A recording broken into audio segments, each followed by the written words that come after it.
Have you ever shared something deeply personal with a man, thinking it would bring you closer only to feel regret or embarrassment afterward? You're not alone. In a world that constantly tells women to be open, vulnerable, and emotionally available, there's an underrated power in holding certain things back. Not because you're hiding who you are, but because not everything needs to be on display. Privacy isn't about secrecy. It's about protection. It's about owning your story, knowing when to speak, and when silence speaks louder. What most women don't realize is that men are wired differently when it comes to emotional information. Some things, once said, can shift how they view you, not always in your favor. It doesn't mean he's bad or manipulative. It just means certain truths hit differently, especially when shared too soon or without intention. This video is about helping you reclaim your emotional leverage. You'll learn how preserving a bit of mystery not only keeps you in control, but also commands more respect and long-term attraction. You'll start seeing privacy not as a wall, but as a boundary that honors your value. So before you bare your entire soul to someone who hasn't earned that level of access, let's talk about the 5 critical things women should never reveal to a man. What you don't say can be just as powerful as what you do, and in some cases, even more. Let's get into it. Let's start with the very first thing you should never share with a man: your deepest insecurities about yourself, especially the ones you haven't fully made peace with yet. We're not talking about healthy vulnerability or sharing emotions in a stable, trusting relationship. We're talking about the raw, unresolved, deeply personal narratives you carry. The ones that stem from trauma, comparison, shame, or fear, and putting them on the table too early or too openly. Here's the truth. When you give someone the blueprint to your emotional weak spots before you fully process them yourself, you risk 2 things. First, you hand over emotional power without knowing if it will be respected. Second, you unconsciously train that person to see you through your wounds instead of beyond them. Men in particular may not know what to do with that kind of information. While a good man might offer compassion, many, especially early in a relationship, will start to frame you around what you've revealed. You say, "I've always struggled with my body." And even if he never says it out loud, he begins to associate you with insecurity, not confidence. You say, "I have trust issues because my ex cheated." And he may now walk on eggshells, or worse, see an opportunity to manipulate that fear. Oversharing insecurities too soon can also disturb the balance of attraction. Whether we like it or not, people are drawn to confidence. That doesn't mean you need to pretend to be perfect, but it does mean you should lead with wholeness, not open wounds. You might think that sharing everything early on builds connection. It doesn't. It builds dependency, emotional debt, and expectations the other person didn't ask for. And when you open up too fast, you often create an unspoken pressure. Now that I've told you this, you owe me understanding. That's not a fair exchange when trust hasn't been fully earned yet. And let's talk timing. Because yes, there is a time and place for deep conversations. But early in dating, or even in a new relationship, you're still figuring out who this man is. Can he handle the weight of your truth? Has he shown emotional maturity? Is he someone who holds space, or someone who keeps score? These are things you learn through observation, not oversharing. This doesn't mean you should bottle everything up, but there's power in discernment. It's okay to say, "I've been through things that shaped me, and I'll share more when it feels right." That's not evasive. That's wise. Instead of laying out your most personal struggles in the first few conversations, show how you live despite them. Let your strength be the story, not your struggle. Let him see your resilience, your confidence, your ability to show up and thrive. That's far more magnetic than "here's everything wrong with me, please love me anyway." The right man will respect your boundaries and earn your story piece by piece. And when you do choose to share, it'll be from a place of power, not desperation. Remember this: your insecurity isn't your identity. It's just a chapter in your story, not the whole book. Don't hand over your most delicate pages to someone who hasn't proven they'll read them with care. You don't owe anyone full access to your inner world, just because you feel chemistry or comfort. Save that for the ones who show consistency, not just curiosity, because when you protect your inner world, you keep your self-worth intact, and that's something no man should ever be allowed to dismantle. Let's talk about one of the biggest mistakes women make when they're trying to build trust with a man: oversharing about their past relationships. You might think you're being honest, transparent, and open-hearted when you reveal all the details of what your ex did, how much it hurt, and how you stayed longer than you should have. Maybe you're trying to show him you've learned from your past, or maybe you just want to be understood. But here's the problem. Men aren't interpreting your story the way you think they are. When you talk about your ex, how he cheated, how he lied, how he took advantage of your kindness, you may be trying to communicate your strength or your growth. But in his mind, a few different things can happen, and none of them serve you. First, you risk being unconsciously compared to your ex. You bring him into the room. You invite your new man to analyze your emotional baggage, even if he doesn't say it out loud. He starts wondering, why did she stay so long? Does she have poor judgment? Is she still emotionally attached to this guy? What if she hasn't healed? These are not the questions you want him asking. Not when you're trying to build something new. Second, when you go into detail about your romantic past, you give him a cheat code. You're showing him exactly what hurt you before, what buttons were pushed, and where your soft spots are. Now, a man with good intentions might tread carefully, but a man with the wrong intentions now knows exactly where the cracks are in your emotional armor. That's dangerous. Third, and this is critical, oversharing about your ex can shift the emotional tone of the relationship. Instead of building new memories and shared energy, you're anchoring the present in the pain of the past. And that's how relationships stall before they even begin. He didn't come into your life to be your therapist. If every deep conversation circles back to what someone else did to you, he'll start feeling like he's in a competition with a ghost, and eventually he'll lose interest. There's a huge difference between being honest and being emotionally naked before someone has earned that level of access. You owe him your truth, but not your history in high definition. Now, this doesn't mean you have to pretend you've never loved, lost, or been hurt. Of course not. We've all been through something. But here's the secret. Leave out the details. You can say, I went through something that taught me a lot about what I want and deserve. That's enough. It communicates maturity without dragging your emotional past into your present story. The longer a man focuses on who hurt you before, the less he's able to focus on who he needs to be for you now. And let's be honest, if he starts unloading his ex drama early on, doesn't that feel like a red flag to you?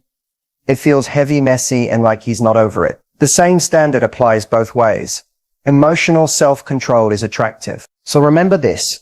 Your past is not a confession you owe anyone. It's a lesson you live through. It belongs to you, and only you decide what gets shared and when. Let him fall for the woman you are now, not the pain you used to carry. There's power in discretion, elegance in silence, and mystery in saying, I've grown, but the story behind it is mine to tell when the time is right. Because high-value women don't just protect their hearts, they protect their history. Let's talk about one of the most underestimated boundaries in modern dating. Money, specifically, your personal finances. And here's the truth. No matter how close you are, how in love you feel, or how generous the vibe might be, your financial situation is not something a man needs full access to, especially not early on. Now, you might think, well, if we're serious, isn't financial transparency part of building trust? Yes. But that's a long-term conversation. Early in the relationship, and even in some long-term partnerships, revealing too much about your income, debts, savings, or financial habits can shift the dynamic in ways you won't always see coming until it's too late. Let's start with how a man might perceive your financial transparency. If you're doing really well, if you have a great job, investment, savings, and independence, some men will admire it. But others may feel threatened, insecure, or competitive. Whether they admit it or not, a lot of men are still wired to see themselves as providers. And if you're positioned as someone who doesn't need them, they may begin to question their role in your life. Suddenly, your success becomes a silent tension point. On the flip side, if you share that you're struggling financially, whether it's debt, job instability, or past money mistakes, you may think you're being open and relatable. But depending on the man, that can instantly shift how he sees you. He may begin to view you as a burden, or someone who needs saving, or someone who isn't on his level. Even if he doesn't say it out loud, the vibe changes. And sometimes that changes everything. But there's more. Once a man knows your financial habits, how much you make, how you spend, what you've saved, he might start making subtle judgments, or even using that information to manipulate situations. He might say, well, you can afford it. Or didn't you say you make more than me? Suddenly, your money becomes ammunition in conversations or justification for imbalanced effort. And that's a red flag. Another danger? Entitlement. If he knows you have money, he might expect you to cover more. Pay for dinners, trips, bills, or help him when he's low. And if you've been raised to be nurturing or generous, it's easy to slide into that role without realizing you're being taken advantage of. The reality is, financial boundaries are just as important as emotional ones. You can love someone and still protect your independence. You can be generous without being exploited. And you can support a partner without surrendering your privacy. So what should you share and when? Here's the golden rule. Share your financial truth only after trust, consistency, and aligned values have been clearly established. Not just words, proof. That means you've seen how he treats money, how he reacts to stress, how he handles responsibility, and whether he respects your independence. Until then, keep it simple. I'm financially stable and I make decisions that align with my goals. That's enough. You don't need to reveal your salary, your credit score, or what's in your account. That's information for serious partnerships, not casual dating or emotionally premature connections. Because once money enters the conversation too early, the relationship starts operating under assumptions, expectations that weren't clearly agreed upon. And that's how resentment grows. Protect your peace, protect your wallet, and most of all, protect the privacy that keeps your power intact. Your money is your business, period. One of the most silent relationship killers, something most women never see coming, is this sharing what your friends think about your man. It sounds harmless. You're venting. You're seeking support. Maybe you're just passing along a comment from your closest friend. But when you let a man know what your friends really think about him, or worse, that you've been discussing your relationship behind his back, you unknowingly plant a seed of doubt, division, and defensiveness that's hard to undo. Think about it. Your man is opening up to you, not to your friend group. When he shares his struggles, when he's vulnerable, when he makes a mistake, he's trusting you with that space. But if he starts to feel like everything he says or does is going to be analyzed, judged, or ridiculed by people he's never even confided in, you break something sacred, emotional safety. Now let's be real. We all need someone to talk to, and your girls are often your sounding board. But there's a difference between seeking wisdom and outsourcing your decisions. When every disagreement, every complaint, every flaw he has is being run through the group chat filter, you're not in a relationship with him. You're in a relationship shaped by external opinions, and that's dangerous. Because here's what happens next. Your friends will start forming their own narratives. Maybe they don't like how he talks, or what he does for a living, or the way he handled a disagreement. And the more you vent, the more ammo they collect. So when you're ready to forgive him, they're still holding on to the worst version of him you described and reminding you why you shouldn't. Now you're torn between your heart and their words. Even worse, when you tell him what your friends have said, you put him in a corner. Maybe you think it'll motivate him to do better. Maybe you think it's harmless. But from his perspective, it feels like betrayal, like he's being judged by people who don't know him. Like his relationship isn't between two people. It's between him and a jury of women he didn't ask to be part of. Men don't forget that kind of exposure. They'll withdraw. They'll get guarded. And sometimes they'll stop showing up emotionally altogether because they no longer trust that their truth is safe with you. Now let's flip the lens. Imagine he was telling his boys everything about you, every fight, every flaw, every personal detail. And then he told you what they all thought. Would you feel safe? Would you want to open up again?